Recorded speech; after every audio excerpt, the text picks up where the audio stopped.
I'm Jessica Martinez. At 16, I shocked my mom, a brilliant lawyer, by enlisting in the Marines instead of following her path. She never forgave me, dismissing my work as just security. But at her wedding years later, when armed men stormed the reception, I took a bullet to save her life. That night, everything changed between us. Before I tell you what happened next, let me know where you're watching from, and thanks for being here. I grew up in San Diego in what most people would call a perfect family. My dad, Dr. Michael Martinez, was a cardiac surgeon who saved lives every single day. My mom, Linda Martinez, was a brilliant immigration lawyer who built her own practice from nothing. They were the kind of parents who attended every school event, who had family dinners every night, who made you believe that anything was possible if you just worked hard enough. Then everything changed when I was 16. Dad was driving home from the hospital after a 36-hour shift when a drunk driver ran a red light. He died instantly. Just like that, the man who spent his life saving other people's hearts couldn't save his own. Mom threw herself into work after that. I mean, completely buried herself in it. 12-hour days became 14-hour days. Weekend family time became weekend depositions. I think she was trying to outrun the grief, you know? And maybe she thought if she could just achieve enough, earn enough, build something big enough, it would somehow make sense of losing him. That's when the pressure started. Jessica, you need to focus on your grades. Jessica, you need to think about college. Jessica, your father would want you to make something of yourself. Everything became about living up to Dad's memory, about not wasting the opportunities his death had somehow created. The night I told her I was joining the Marines after high school, I thought she was going to have a heart attack. Marines, she said, setting down her wine glass so hard I thought it might shatter. Jessica, people like us don't enlist. We build careers that matter. Your father died trying to save lives, and you want to throw yours away? I'm not throwing my life away, Mom. I'm serving my country. Serving your country? She laughed. But there was no humor in it. You could be pre-law at USC in the fall. You could have your own practice by 30. You could honor your father's memory by actually using your brain instead of playing soldier. That conversation pretty much set the tone for the next decade of our relationship. No matter what I achieved, no matter how much I grew as a person, she saw my choices as a personal failure. A waste of potential, a daughter who chose the wrong path. But here's the thing about the Marines that my mom never understood. They don't just teach you how to fight. They teach you how to think under pressure, how to lead when everything's falling apart, how to make split-second decisions that can save lives. I spent 4 years as military police, and I was good at it. Really good. My deployment to Afghanistan changed everything for me. I was part of a convoy protection unit, and one day our convoy hit an IED. Our commanding officer was trapped in a burning vehicle, and everyone else was either unconscious or too injured to move. I didn't think about it, I just acted. I pulled him out of that vehicle 30 seconds before it exploded. They gave me a Bronze Star for that. A Bronze Star. And you know what my mom said when I called to tell her? That's nice, honey. Did I tell you that David's daughter just got into Harvard Law? David was her new boyfriend by then. Another lawyer she'd met through work. Nice enough guy, but he looked at my career choice the same way Mom did. Like I was some kind of charity case who just hadn't figured out how to make something of myself yet. After my honorable discharge, I used my GI Bill to study criminal justice at UCLA. I was working part-time campus security to pay for expenses when a recruiter from Secure Guard Solutions approached me. They're one of the most respected private security firms in the country, handling executive protection for tech CEOs, celebrities, diplomatic events, the kind of work that requires real training, real skill, real intelligence. But try explaining that to a room full of lawyers at a dinner party. I specialized in threat assessment and crisis intervention. I've protected Oscar winners, tech billionaires, and foreign diplomats. I once spent 6 months as part of a detail protecting a Silicon Valley family after their son received kidnapping threats. I've worked security for international summits, where one mistake could have diplomatic consequences. My colleagues are former Secret Service, ex-military, people with master's degrees in criminal justice, and years of specialized training. But to my mom, I was still just working in security. The way she said it, you'd think I was checking IDs at a shopping mall. Things got more complicated when Mom and David got serious. David Thompson was a senior partner at one of Beverly Hills' most prestigious immigration law firms. He was a good man, I'll give him that. A widower with 2 grown kids who were both lawyers, of course. He genuinely tried to connect with me, but he came from the same world as Mom. A world where success meant corner offices and 6-figure salaries and the right zip code. "Jessica," he said during one particularly awkward family dinner, "you're brilliant, you've got leadership skills, you're articulate, you think on your feet. Why waste all that on physical labor?" Physical labor, like I was moving boxes for a living. "David," I said, trying to keep my voice level, "what I do requires strategic thinking, risk assessment, crisis management, and split-second decision-making under extreme pressure. It's not physical labor." Of course, he said, but I could see in his eyes that he wasn't really hearing me. "It's just that with your potential and with Linda's connections, you could be a partner at a major firm by 35. Think about the impact you could have, the security you could build for yourself." Security. The irony wasn't lost on me. Mom and David got engaged after 18 months together, and when that wedding invitation arrived in my mailbox, I seriously considered not going. "Linda Martinez and David Thompson request the honor of your presence at their wedding at the Montage Laguna Beach." It was going to be a big affair. 150 guests, mostly lawyers and judges and the kind of people who measure success by the size of your portfolio. I called my best friend Riley to talk it through. Riley was a fellow Marine who'd gone into law enforcement after discharge, now working gang intervention with LAPD. She was one of the few people who really understood what I did for a living. "Maybe this time will be different," she said when I showed her the invitation over coffee. "Maybe being around David has softened your mom's perspective a little." "Riley," she still introduces me as Jessica. She works in security, like she's apologizing for my existence. "Then maybe this time you show them exactly what you're made of." I didn't know how prophetic those words would turn out to be. The Montage Laguna Beach is the kind of place that makes you feel underdressed no matter what you're wearing. Perched on a cliff overlooking the Pacific, with manicured gardens and rooms that cost more per night than most people make in a week. When my Uber pulled up to the main entrance, I could see white tents being set up on the lawn, elaborate floral arrangements that probably cost more than my monthly rent.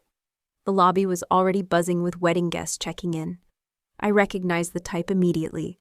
Women in designer sundresses discussing their kids' private schools, men in perfectly tailored casual wear, talking stock portfolios and real estate investments.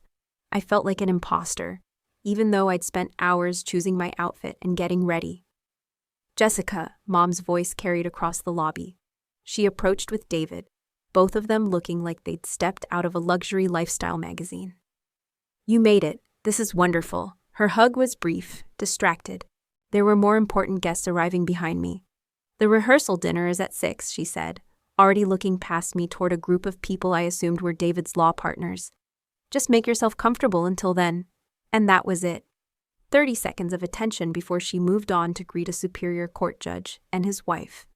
I checked into my room and spent the afternoon walking the resort grounds, partly to kill time and partly out of professional habit. You can take the girl out of security, but you can't take the security mindset out of the girl. I found myself noting exit routes, camera positions, potential vulnerabilities. The resort was beautiful, but it wasn't exactly Fort Knox. The rehearsal dinner was held in a private dining room overlooking the ocean. Round tables draped in white linen, elaborate centerpieces of orchids and roses. The kind of elegant setup that screamed expensive. My table assignment card directed me to table 12. Far from the head table where Mom and David would sit with their VIP guests. I found myself seated with the wedding photographer, the event coordinator, and a few +1s whose spouses were more important than they were. At least the photographer understood what it was like to work events like this. "Tough crowd," he whispered to me as we watched the cocktail hour unfold. "Very exclusive." "You have no idea," I replied. That's when the introduction started. Mom would spot someone important across the room, grab my arm, and drag me over for the inevitable humiliation. "Judge Morrison, I'd like you to meet my daughter Jessica. She works in security." "Oh," Judge Morrison's wife said, clearly struggling to find something positive to say. "Like, mall security?" "Executive protection, actually," I corrected. "How Interesting, she said, and I could practically see her mental exit strategy forming. This scene repeated itself about 8 times throughout the cocktail hour. Each introduction was like a small paper cut. My daughter Jessica, she works in security. Never, she's a protection specialist, or she's a security professional, or even she served in the Marines. Just works in security delivered with this apologetic undertone that made it clear Mom wished I'd chosen differently. The worst part was overhearing the conversations after we'd moved on. Linda's daughter, I heard one woman whisper to her husband. Marines and now security work. Where did they go wrong? Such a waste, another woman replied. With Linda's connections, she could have been anything. I excused myself to the bathroom and texted Riley. This was a mistake. I should have stayed home. Her response came immediately. Stay strong. Show them who you are. The only bright spot of the evening was sitting next to a retired police captain who actually understood my work. Executive protection is serious business, he told me. Takes real skill, real training. Not many people can handle that kind of pressure. It was the first genuine professional respect I'd received all evening.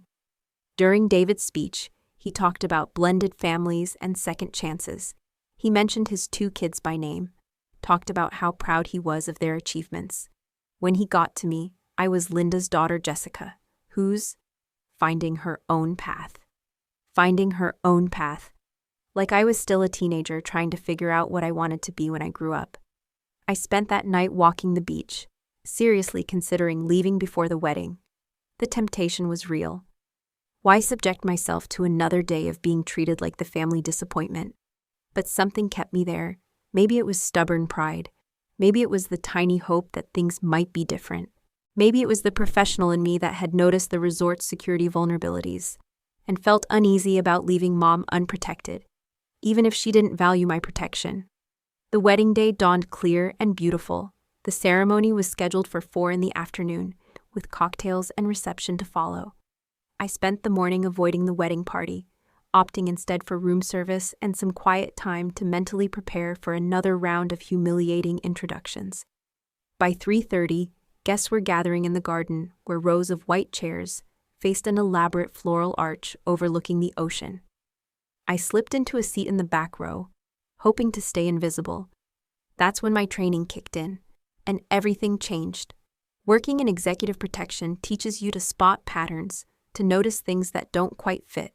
It becomes second nature, this constant scanning for potential threats. And something was off about this wedding. A catering staff member caught my attention first. His uniform didn't fit quite right, and he seemed unfamiliar with standard service protocols. More importantly, he was watching the guests with the wrong kind of attention, not the, how can I help you attention of someone in hospitality, but the calculating gaze of someone assessing targets.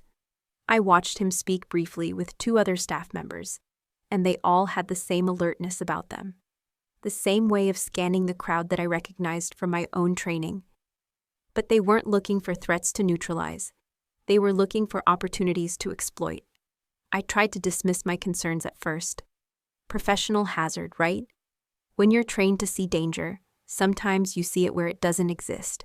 But the feeling persisted as I watched one of them take particular interest in an elderly woman's diamond bracelet, and another noting the positions of the resort's security cameras. Discreetly, I moved closer to where they were working. My Marine training had taught me how to move without drawing attention, how to observe without being obvious. That's when I overheard fragments of conversation that made my blood run cold. Cartier necklaces, estimated $2 million in jewelry, during the champagne toast. 4 more coming through the east entrance. They were planning a robbery. A coordinated robbery during my mother's wedding reception, when guests would be distracted by celebration and their guard would be down. The timing made perfect strategic sense. A room full of wealthy people wearing their finest jewelry, with attention focused on the newlyweds. I retreated silently, my mind racing. My immediate instinct was to call the police, but I needed more information first. If these were just opportunistic thieves, the resort's security could handle it. But if they had 4 more accomplices coming, this was a sophisticated operation that required immediate law enforcement intervention.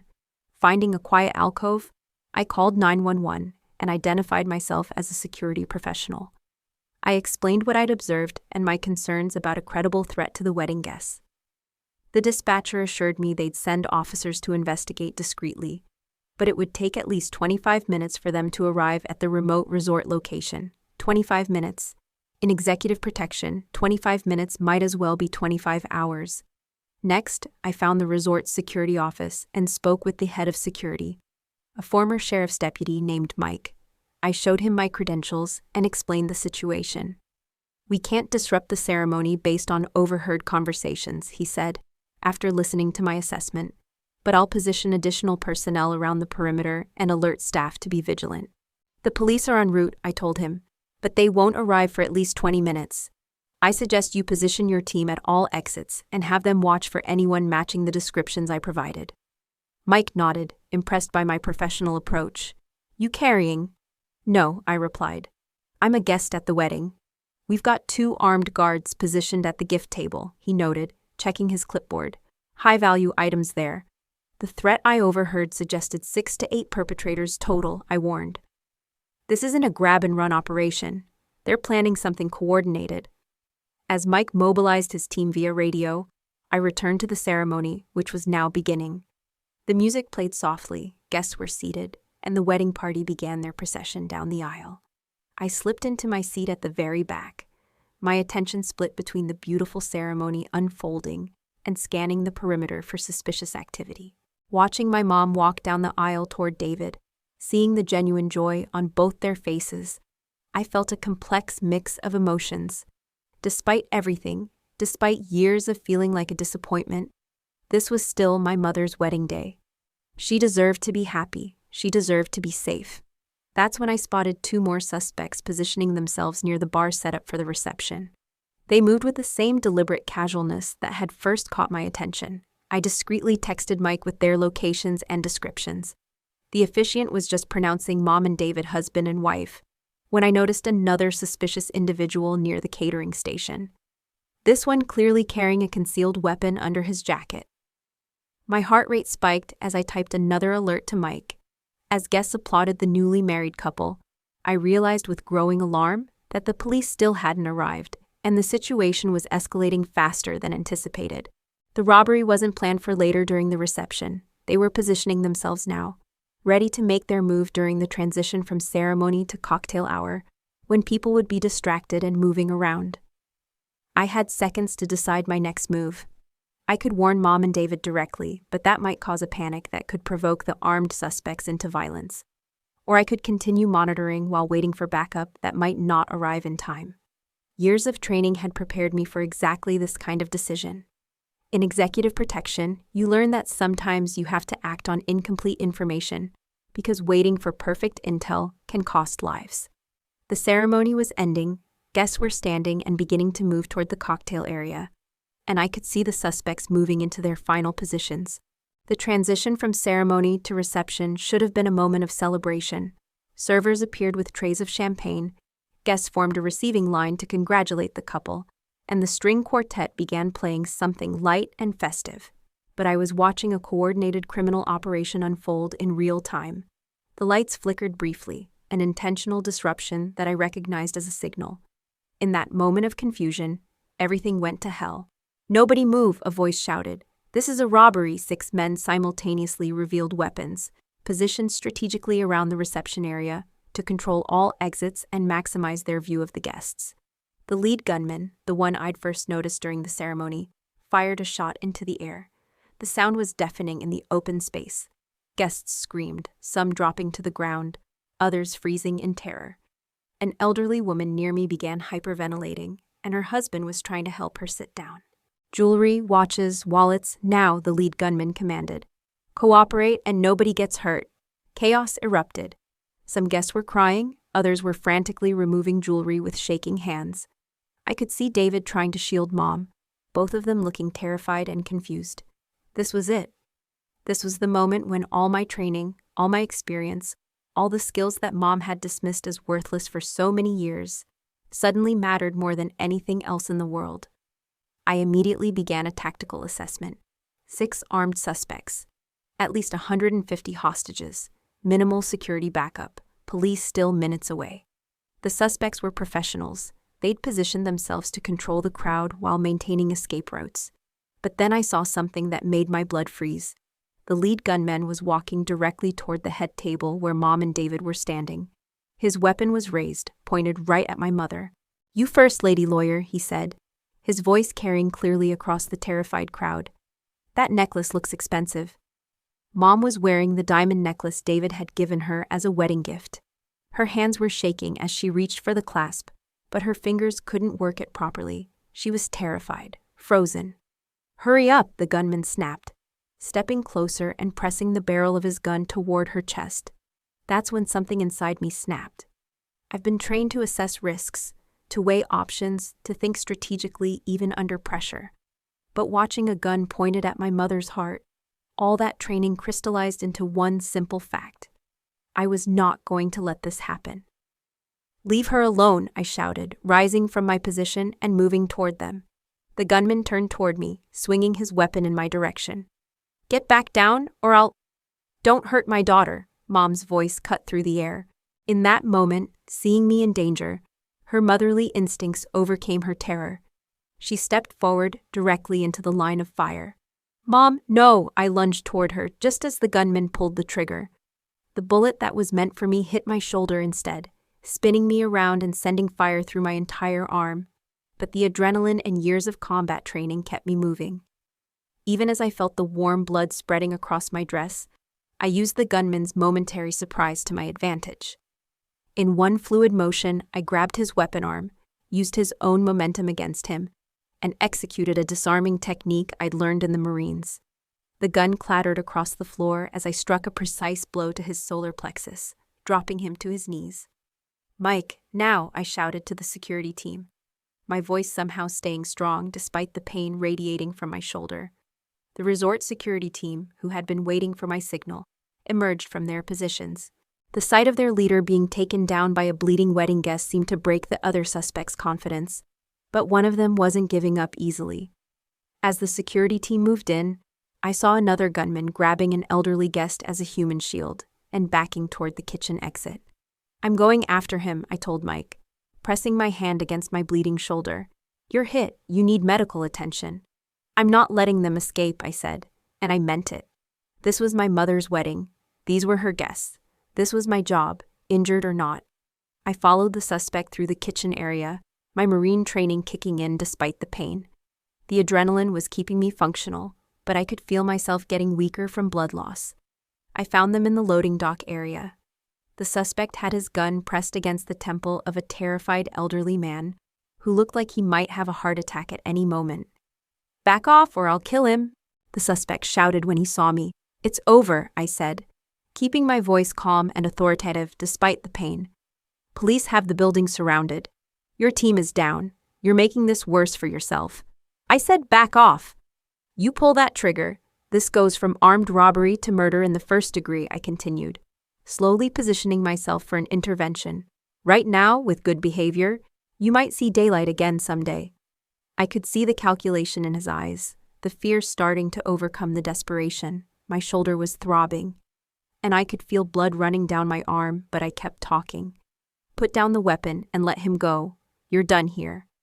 For a moment that felt like an eternity. We stared at each other. Then, perhaps seeing the determination in my eyes even as I bled, he made his choice. His grip on the hostage loosened slightly, and his gun hand wavered. That was all the opening I needed. Despite my injury, I moved fast, deflecting his weapon while simultaneously pulling the hostage to safety. The gun discharged harmlessly into the ceiling as I took the suspect down with a restraint hold that left him immobilized on the concrete floor. Police officers rushed in just as I was zip-tying his hands with a cable I'd found on a nearby cart. "Ma'am, you need immediate medical attention," one of the officers said, looking at the blood-soaked sleeve of my dress. "Check the reception area," I managed. "Make sure all the guests are okay. There's an elderly woman who is having breathing problems." The next hour passed in a blur of paramedics, police statements, and shocked conversations. The bullet had torn through the muscle of my shoulder, painful and bloody, but it had missed any major arteries or bones. The paramedics said I was lucky, but honestly, I didn't feel lucky. I felt exhausted, emotionally drained, and strangely disconnected from everything happening around me. But what I'll never forget is the look on my mother's face when she saw me being treated by the paramedics.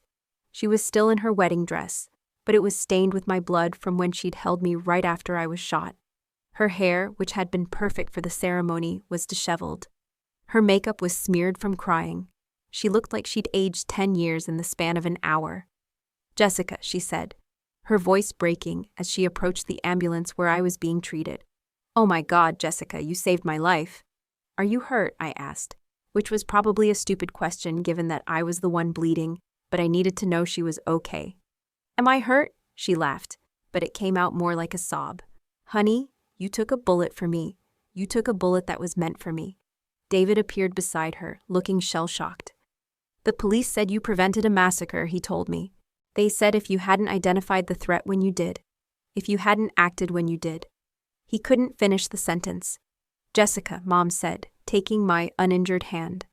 "I never knew. I never understood what you do, what you're capable of. I spent years thinking you were wasting your potential. And tonight, I watched you save 150 lives." The paramedic was checking my blood pressure and getting ready to transport me to the hospital for surgery. "She needs to get these bullet fragments removed," he told Mom. "There are pieces near a major artery." "I'm riding with her," Mom said immediately. "Ma'am, only family." "I am family. I'm her mother." It was such a simple statement, but something about the way she said it, with pride instead of apology, with certainty instead of embarrassment, meant everything to me. The surgery took 3 hours. 3 hours for Mom and David to sit in the waiting room and process what had happened. 3 hours for the story to spread among the wedding guests and start making its way onto social media. 3 hours for my mom to finally understand who her daughter really was. When I woke up in recovery, the first thing I saw was Mom's face, puffy and red from crying. "How do you feel?" she asked. "Like I got shot," I said, which made her laugh despite everything. "The doctor says you'll make a full recovery. The bullet missed everything important." "Good," I said. "I've got to get back to work." "Jessica," she said, and her voice was different somehow, softer. "I've been thinking about what you said earlier, about Dad saving lives in surgery and you saving lives differently." I waited for her to continue. "I spent the last 3 hours in that waiting room researching your career. Did you know you have a Bronze Star? You never asked. Did you know you've been nominated for a Civilian Service Award? It's not a big deal. Did you know that your boss called you one of the finest protection specialists in the industry when he gave a statement to the news? They're running this on the news." She pulled out her phone and showed me the headline. "Marine Veteran Security Expert. Foils Wedding Robbery, Takes Bullet-Saving Mother." It's everywhere, Jessica. The video from the wedding is going viral. Everyone's calling you a hero. I felt my face flush. I was just doing my job. "Your job," she repeated slowly. "Your job that I never understood. Your job that I dismissed. Your job that saved my life tonight." David appeared in the doorway, looking exhausted but relieved to see me awake. "How's our hero doing?" he asked. "I'm not a hero," I said. "I'm just—" "A security guard," Mom finished. "Is that what you were going to say?" I looked at her, not sure where this was going. "Because that's what I've been calling you for years, isn't it? Just a security guard. Like what you do doesn't matter. Like what you do isn't important." Her voice broke again. "Jessica, tonight I watched you identify a threat that no one else saw. I watched you coordinate with law enforcement and resort security like you were running a military operation. I watched you take down an armed criminal with a bullet in your shoulder. I watched you risk your life to save strangers, and then risk it again to save mine." She reached for my hand. "I don't have a daughter who's just a security guard. I have a daughter who's a Marine veteran with a Bronze Star. I have a daughter who's a security expert protecting some of the most important people in the world. I have a daughter who's a hero." "Mom, I'm not finished. I spent years being embarrassed by your choices, and tonight I realize the only thing I should be embarrassed about is how I've treated you, how I've failed to see you, how I failed to support you." David nodded. "Jessica, I owe you an apology too. When I suggested you were wasting your potential, I had no idea what your potential actually was. What I saw tonight was someone operating at the highest level of professional competence under the most extreme circumstances. That's not wasted potential. That's potential fully realized. I felt tears starting to form, and I wasn't sure if it was from the pain medication or from hearing the words I'd been waiting years to hear. I need you to know something, Mom continued. Your father would be so proud of you, not because you finally proved yourself to me, but because you became exactly who you were meant to be. You saved lives, Jessica. Just like he did, just in a different way. Over the next few days, while I recovered in the hospital, the story took on a life of its own. The security camera footage from the resort had captured everything. Me identifying the threats, coordinating the response, taking the bullet for Mom, and then pursuing the final suspect despite my injury. Someone had posted it online, and it went viral immediately. My phone was buzzing constantly with notifications. Wedding Hero was trending on Twitter. The video had millions of views across different platforms. News outlets were running features about my military service and my career in executive protection. But the most meaningful messages weren't from strangers. They were from my colleagues, my fellow veterans, my friends who had known all along what I was capable of and were just glad the rest of the world was finally seeing it too. Riley visited on my second day in the hospital, bringing flowers and a huge grin. So, she said, settling into the chair next to my bed, how does it feel to be internet famous? Weird, I admitted. I never wanted this kind of attention. Well, you've got it. And you know what the best part is? What? Your mom called me yesterday. She did?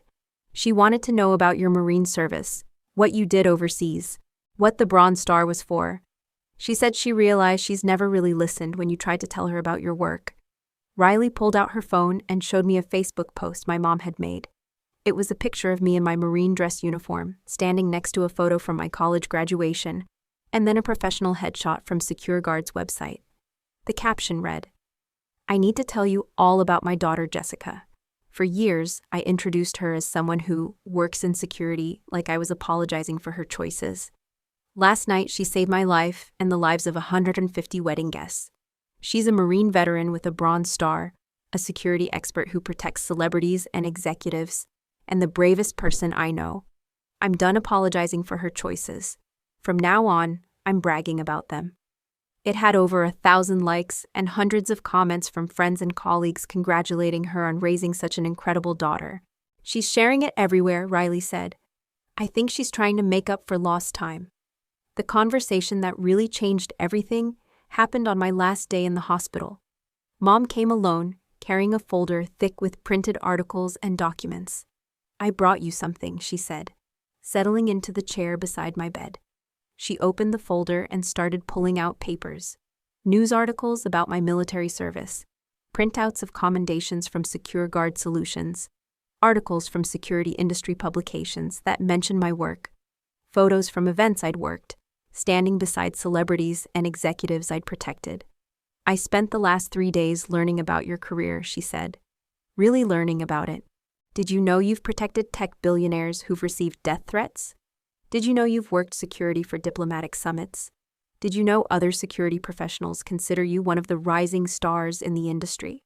Mom, you didn't have to. Yes, I did. Because I realized I've been talking about your job for 7 years, without having any idea what your job actually is. She pulled out another document, a letter from the Marine Corps about my Bronze Star citation. I never read this, she admitted. When you first told me about it, I was so focused on being disappointed that you weren't in law school that I never asked for details. Do you know what this says? I shook my head, even though I knew exactly what it said. It says you saved your commanding officer's life under enemy fire. It says you displayed exceptional courage and leadership in combat. It says you embody the finest traditions of the Marine Corps and the United States military. Her voice was getting emotional again. I have been so wrong, Jessica. So completely, embarrassingly wrong. I thought I was protecting you by pushing you toward what I considered a safer, more respectable career. But you were already in the most respectable career possible. You were already doing work that mattered. You were already making a difference. I tried to tell you, I know, and I didn't listen. I was so caught up in my own ideas about success and status that I couldn't see what was right in front of me. She reached into the folder one more time and pulled out a piece of paper I didn't recognize. This is a letter I'm sending to the partners at my firm, she said. I'm recommending that we contract with SecureGuard Solutions for all our high-profile cases and events. I'm telling them that my daughter is one of their top specialists and that any client would be lucky to have her protection. I stared at the letter, not quite believing what I was reading. But more than that, Mom continued, I'm telling everyone who will listen about who you really are. No more apologetic introductions. No more dismissive comments. From now on, when I introduce you, it's going retry NT continue edit to be as Jessica Martinez, Marine veteran and security expert. Because that's who you are, and I'm proud of it. She folded the papers back into the folder and looked directly at me. I know I can't take back years of making you feel like you weren't enough. I know I can't undo the damage I've done to our relationship. But I want you to know that everything changes from here. I want to understand your world. I want to learn about your work. I want to be the mother you deserved all along. Mom, I said. And for the first time in years, the word felt right. Not strained or obligatory, but genuine. I'd like that. Really, really, but I need you to understand something. I didn't become who I am to prove anything to you. I became who I am because it's who I'm supposed to be. The recognition is nice, but I don't need your approval to know that my life has value, she nodded. I'm beginning to understand that. And I'm beginning to understand that the problem was never your choices. The problem was my inability to see past my own expectations. We can work on that, I said. I hope so. Because I've missed out on 7 years of being proud of an incredible daughter, and I don't want to miss any more. 6 months later, my life looked completely different, but not in the ways you might expect. The viral video and news coverage had led to a promotion at SecureGuard Solutions. I was now Director of Crisis Response, heading up a new division that specialized in threat assessment and emergency intervention training.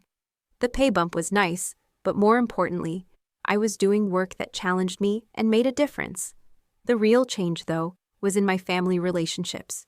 Mom started attending my professional events. When I spoke at a security industry conference about crisis intervention, she was in the front row, taking notes like she was studying for the bar exam.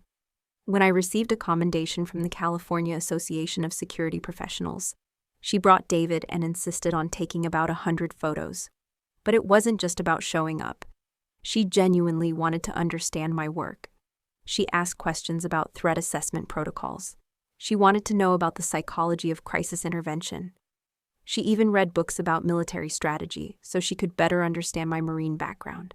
The best part was family dinners. Instead of awkward conversations about when I was going to get a real job, we talked about my current cases within confidentiality limits, my training programs, and my professional goals.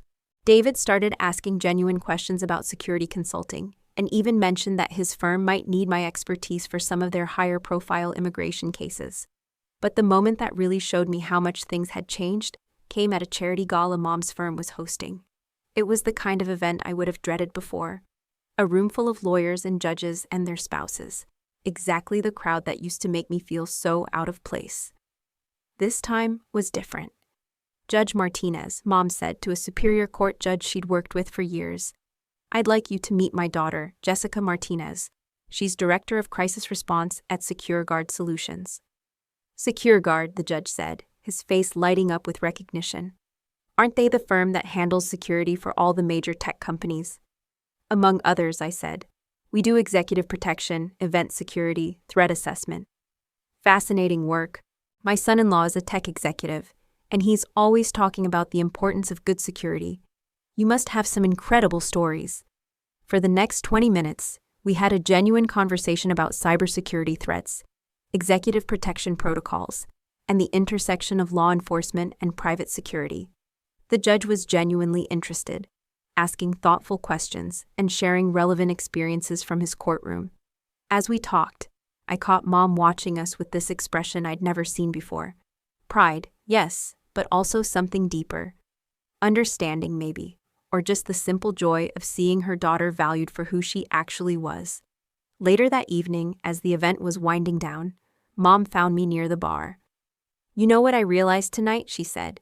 What's that? I spent years thinking you needed to change to fit into my world. But tonight, watching you with Judge Martinez, watching you with David's partners, watching you command respect just by being yourself, I realize my world is better because you're in it exactly as you are. Mom? I'm not finished. I also realized that your father would have loved seeing this. Not the drama at the wedding, obviously, but this. You, confident and respected and making a difference in the world. You, being exactly who you were meant to be." She paused, and I could see her getting emotional again. "I think I spent so many years afraid of losing you the way I lost him, that I forgot to appreciate having you. I forgot to see who you really are instead of worrying about who I thought you should be." "You see me now," I said simply. "I see you now," she agreed, "and I'm so proud of who I see." The shoulder healed completely, leaving only a small scar that I sometimes caught myself touching during stressful moments. It became a reminder, not of getting hurt, but of what I was capable of when it mattered most. My work at SecureGuard continued to evolve. The wedding incident had raised my profile in the industry, and I was getting opportunities I'd never imagined. Speaking engagements at security conferences, consulting contracts with major corporations, training programs for law enforcement agencies. But the most meaningful recognition came from unexpected places. I received a letter from one of the elderly guests from the wedding, thanking me not just for stopping the robbery, but for the way I'd helped his wife during her panic attack. "You didn't just save our valuables," he wrote. "You saved our lives and our dignity." Riley and I started a nonprofit organization providing security training and career counseling for veterans transitioning to civilian careers. We called it Second Mission, and it grew quickly as word spread through the veteran community. There's something powerful about helping other people find their purpose after military service, especially when that purpose involves using their skills to protect others.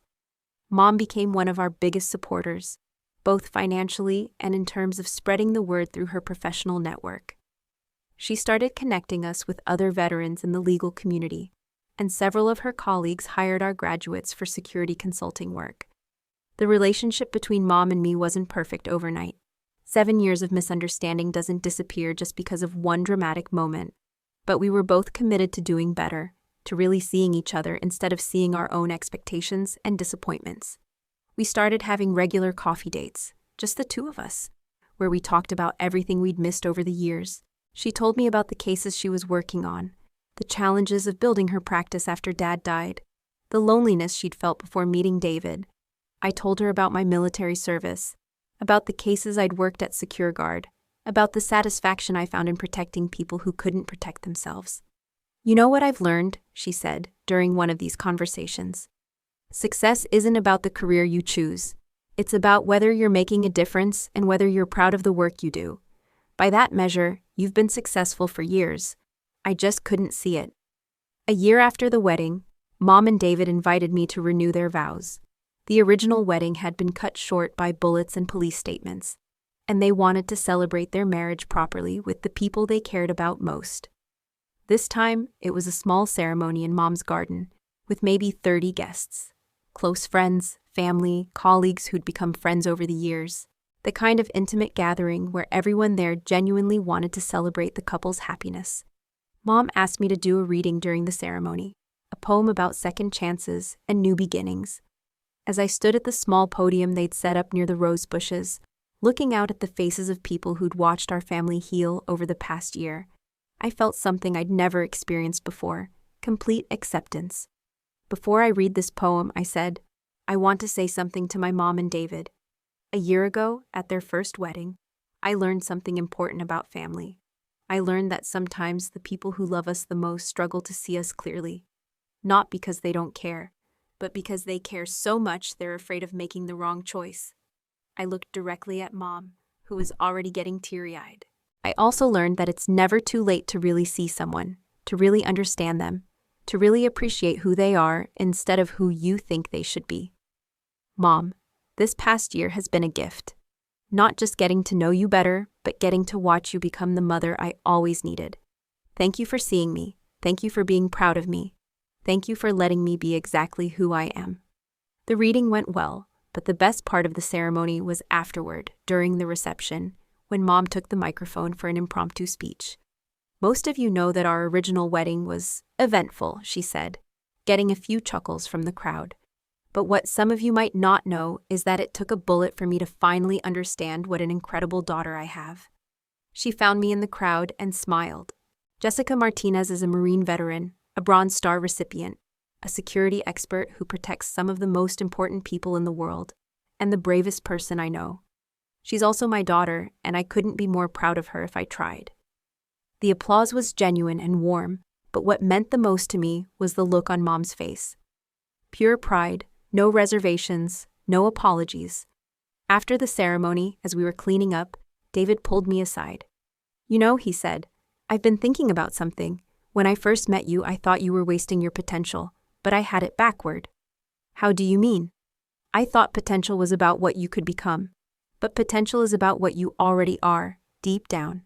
Your potential was always to be someone who protects people. Someone who stands up when others can't.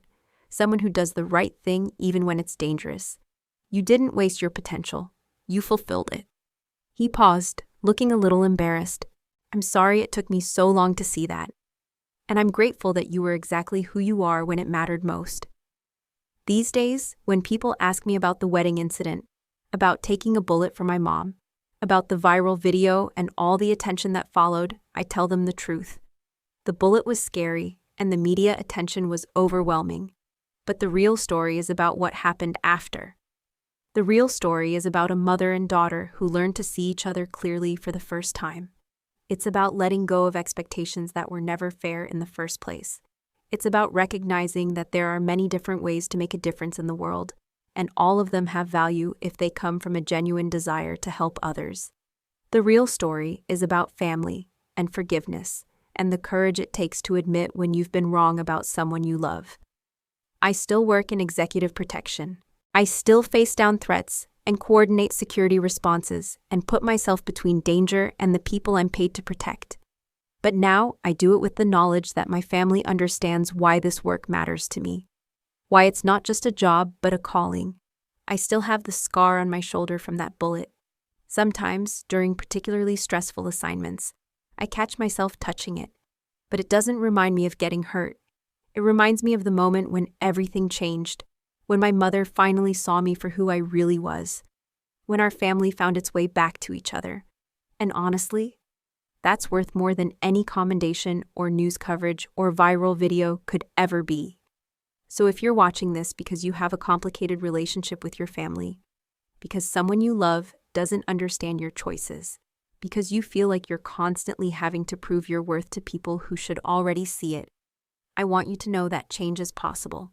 Understanding is possible. Sometimes it takes a dramatic moment to open people's eyes, but more often it just takes patience and the willingness to keep showing up as yourself, even when it's hard. Don't change who you are to fit someone else's expectations. Be proud of your choices, even when others aren't. And remember that the people who really love you will eventually find their way to seeing you clearly. Sometimes it just takes time. If this story resonated with you, I'd love to hear about it in the comments. Have you ever had a moment when someone finally understood your value after years of dismissing you? How did you handle family pressure to choose a different path? What helped you stay true to yourself when it felt like no one else got it? Hit that like button if this story moved you. Subscribe for more content about family relationships and personal growth. And share this with someone who might need to hear it.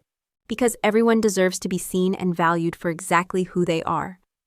Thanks for listening to my story. I'm Jessica Martinez, and I'll see you in the next video.